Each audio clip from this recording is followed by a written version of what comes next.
When you think about French food, what's the first thing that comes to your mind? For me, it's the word elegant and deep.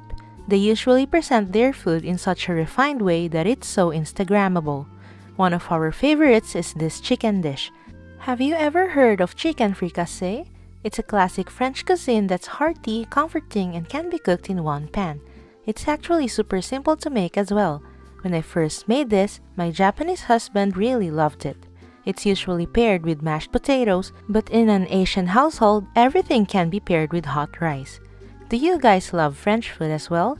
Drop in the comments the dishes that you recommend and share with us. See you on the next one!